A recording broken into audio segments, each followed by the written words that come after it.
The talking points memo, however, is on the growing Biden scandal, and it is a scandal. Now, the House Oversight Committee is investigating whether President Biden actually knew what he was signing when he didn't sign the executive orders, but an Autopen did. Are you a little confused? So the president issues executive orders. Legally, he can use a machine to sign the orders, but that shouldn't happen unless the president is indisposed. In Biden's case, it happened a shocking amount, and I'll give you the stats in a moment.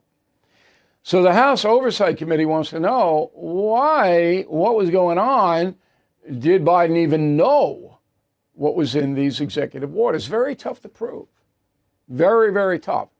And Biden deserves due process, as all Americans are. And, the right-wing anti-Biden people are going crazy. He didn't know. He didn't. We don't do that here. What we do is report methodically. And here's what we know. There is no question that all mental acuity questions surround Jill Biden, the First Lady. That is beyond any reasonable doubt. She knew day to day the condition of her husband. Okay. She has not been called in front of the Oversight Committee yet. She will be. The following, let me give you a little bit of a primer before we get to the people who have been called. So on May 21st, I went on News Nation Cuomo. And I told Mr. Cuomo, an avowed Democrat, that this Biden thing was going to be as big as Watergate. Roll tape. Look, if you want to try to justify this unbelievable cover-up that's going to rise as high as Watergate, what is the cover-up? Watergate? The cover is the man sat there for Biden's 4 prostate years. exam worse than Watergate? I'll give you the last word. Yeah, give it to me because, boy, you're killing yourself tonight. Oh, yeah. I'm killing myself. Yeah. Go ahead.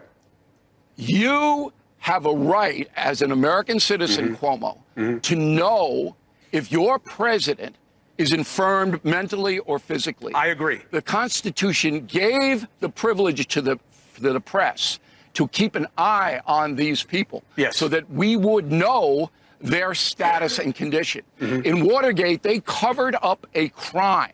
Yes. If Colonel O'Connor gave a PSA test that showed Biden had cancer and kept it from the public, that is a crime. Okay, so now everybody is saying it's like Watergate. So, I like Cuomo, you know that. I go on his program all the time, but he was just being an arrogant ass. Oh, Watergate, oh.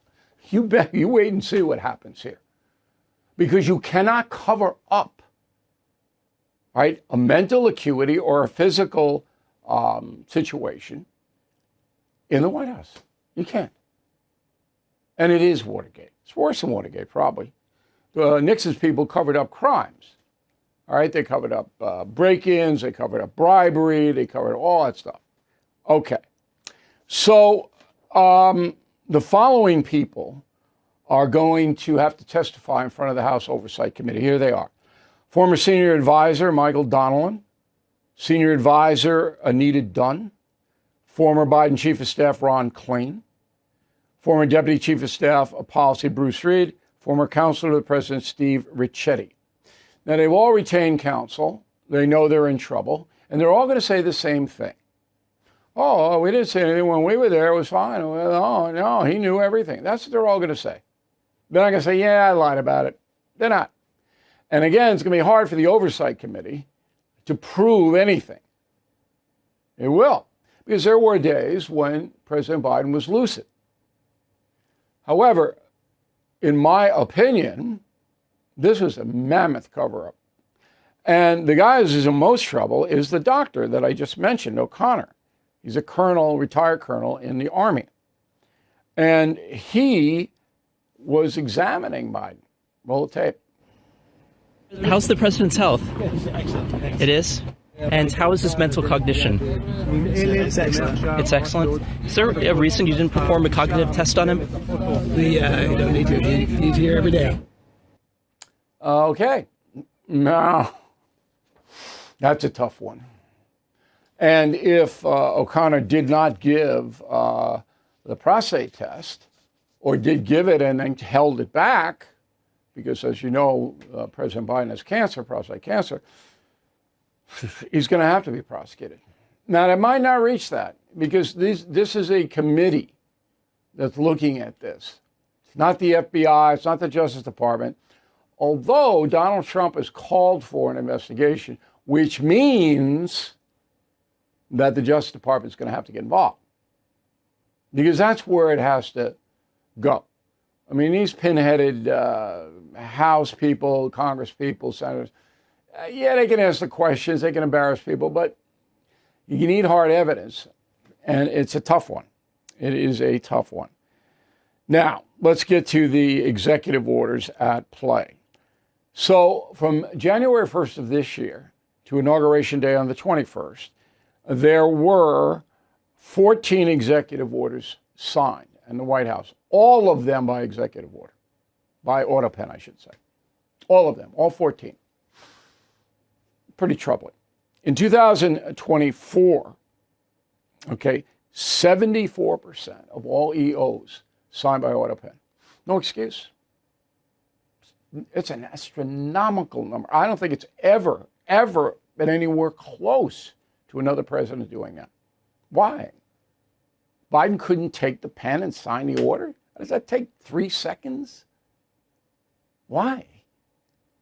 Okay, and now the names, all right, you remember that the pardons issued the last few days of Biden's tenure, they were pretty big. All right, here's who got pardoned by Autopen.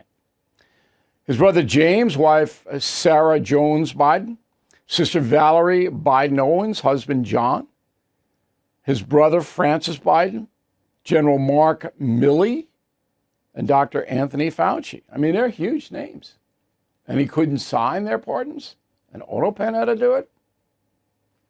Doesn't stack. Doesn't stack. So we're in a position here where this scandal, and it is, come on.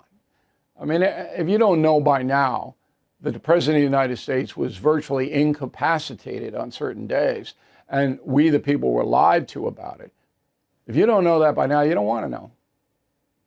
You just don't want to know. And this helps President Trump, because it will override the controversy du jour. This becomes the bigger story than Trump, banning countries, and we'll get to that in a moment, or whatever it may be that day. And it negates the hate Trump media, because they had no interest in reporting this story at all, as we know now. And that's the memo. Thank you for watching. Make sure you subscribe to my YouTube channel and follow me on X. Look for @Bill O'Reilly.